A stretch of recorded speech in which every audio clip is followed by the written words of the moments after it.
Dans cette vidéo, vous allez voir un aperçu sur le fonctionnement de HitCal V1.0, ainsi qu'une illustration de quelques-unes de ses fonctionnalités. L'utilisation de l'application HitCal V1.0 est simple et intuitive. Avant de commencer, rassurez-vous que vous disposez des données nécessaires à votre projet de calcul hydrologique. À l'ouverture de l'application, vous avez une interface simple, comprenant une barre de menu et une barre d'outils. La première étape consiste à créer un nouveau projet ou ouvrir un projet existant.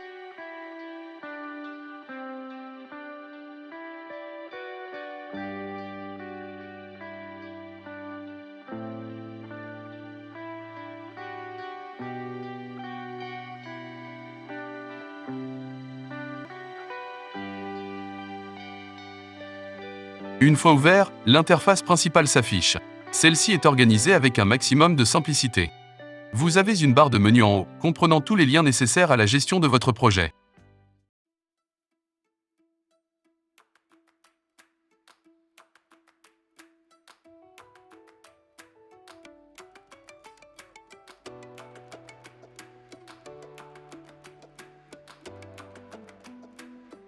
Au-dessous de laquelle est placée une barre d'outils qui peut être cachée et affichée à tout moment.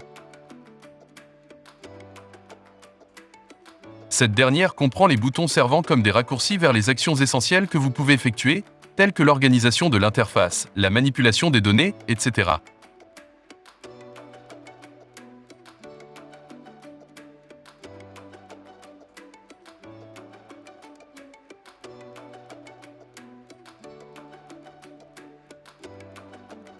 À gauche, vous avez l'arborescence, vous permettant de parcourir facilement les composantes essentielles de votre projet.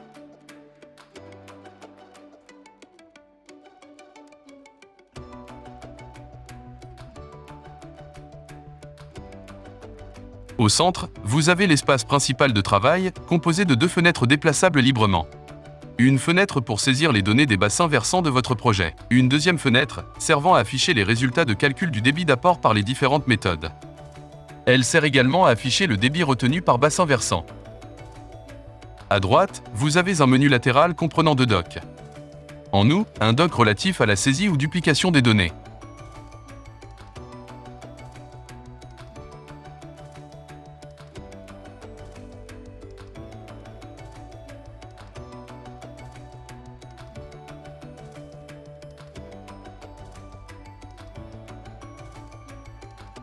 En bas, un doc relatif à la configuration, au lancement et à l'affichage des résultats du calcul hydrologique.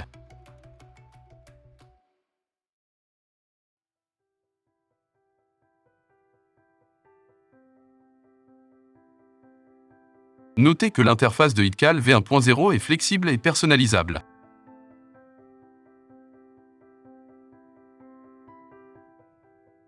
Ainsi, vous pouvez afficher ou cacher tout ou partie de ses composantes. Vous pouvez également les déplacer librement.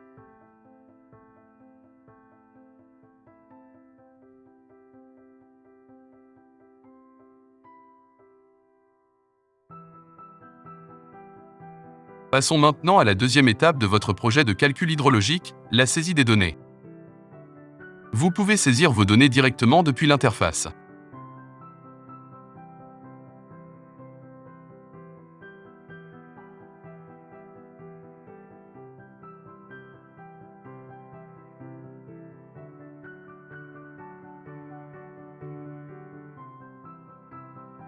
Vous pouvez aussi importer ces données depuis un fichier Excel. Vous pouvez également remplir rapidement et automatiquement une ou plusieurs colonnes.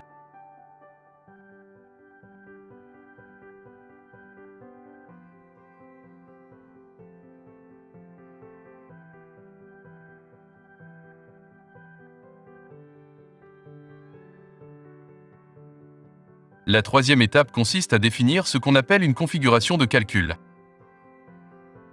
En résumé, une configuration, c'est un ensemble de choix relatifs aux méthodes de calcul à appliquer pour votre projet, ainsi qu'à la paramétrisation de ces méthodes.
ITCAL V1.0 vous propose une base de données de configuration de calcul qui est accessible simplement en quelques clics. Vous pouvez choisir une configuration à partir de cette base de données et l'appliquer rapidement à votre projet. Vous pouvez, bien évidemment, ajouter de nouvelles configurations, modifier ou supprimer, importer ou exporter les configurations de cette base de données.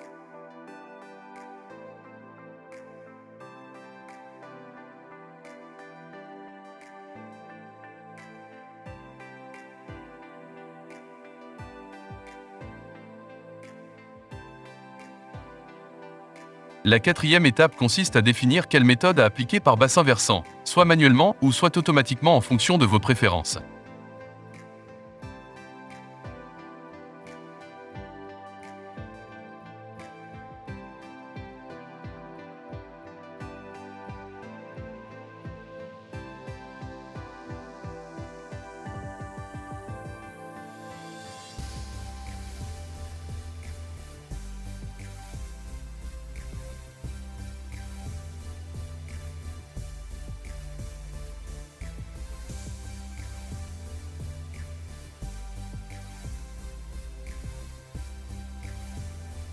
Durant cette étape, on définit le mode de calcul de la valeur du débit à retenir par bassin versant.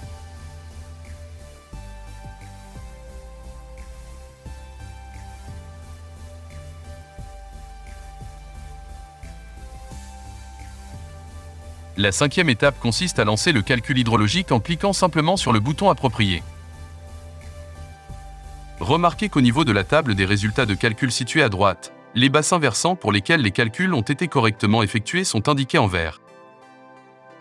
Vous pouvez désactiver et réactiver l'affichage du statut du calcul en cliquant sur le bouton approprié au niveau de la barre d'outils. Vous pouvez maintenant visualiser les résultats de calcul moyennant l'interface dédiée à cet effet.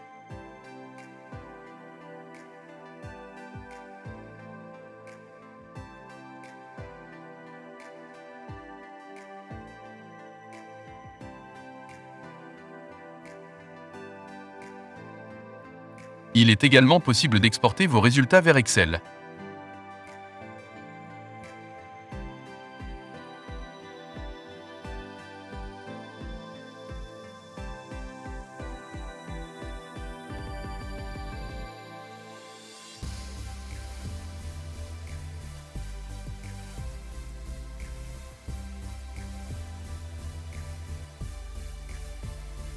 Cette exportation peut se faire directement depuis l'interface principale de ITCAL V1.0 en cliquant sur les boutons appropriés.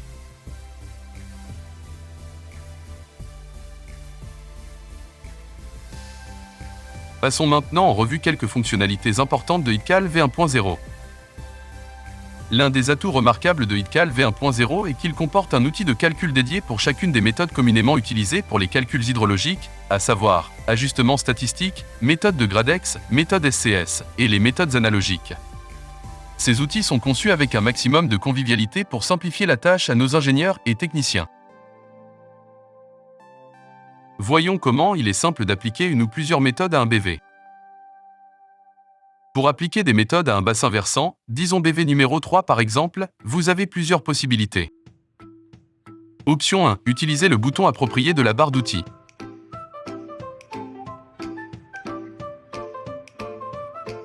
Option 2. Dans la fenêtre des données ou des résultats, placez-vous sur la ligne de votre BV, effectuez un clic droit puis cochez la méthode que vous voulez appliquer, et ensuite cliquez sur le bouton correspondant.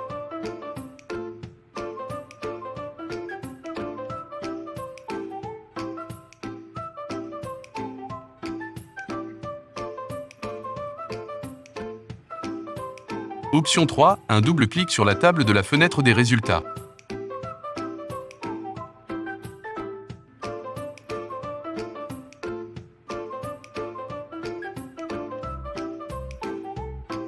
Option 4, utilisez l'arborescence du projet.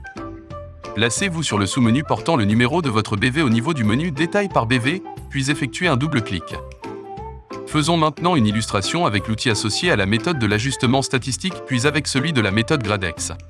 Sur l'interface de l'outil associé à chacune de ces méthodes, saisir les données associées à cette dernière et pour le BV concerné.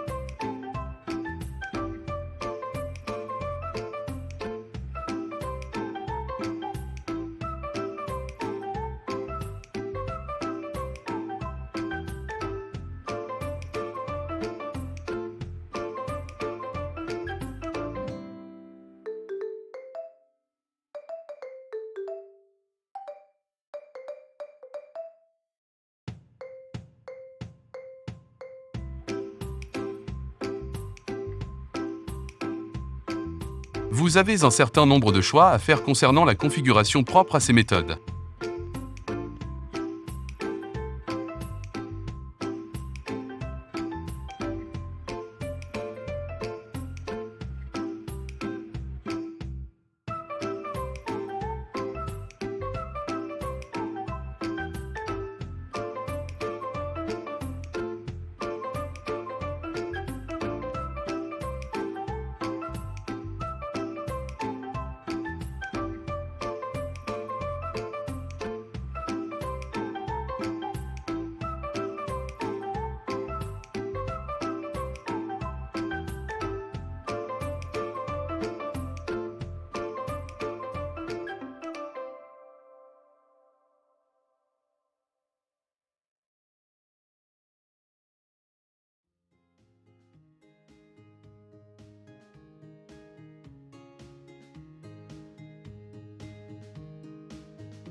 Une fois vous cliquez sur le bouton « Appliquer » de chacun de ces outils, vous allez voir que la valeur du débit s'affiche en temps réel dans le bon endroit de la table de la fenêtre des résultats et que le débit retenu pour ce BV se met à jour automatiquement. En cas d'erreur, une couleur rouge remplira la cellule concernée si le mode « Afficher le statut des calculs » est activé. L'outil de calcul par la méthode Gradex fonctionne de la même façon. Saisissez vos données, faites les choix appropriés et cliquez sur le bouton « Appliquer ».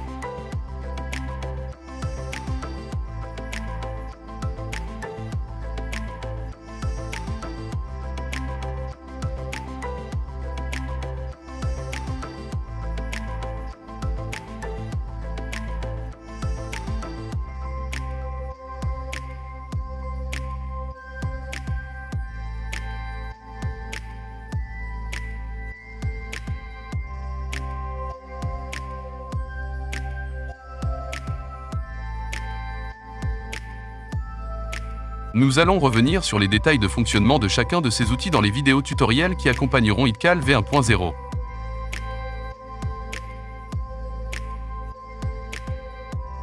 Ceci achève notre vidéo de démonstration. Faites-nous part de vos remarques ou propositions si vous souhaitez contribuer au développement de ITCAL V1.0. Pour ce faire, allez dans le site web de ITCAL et participez au sondage. Votre avis est important.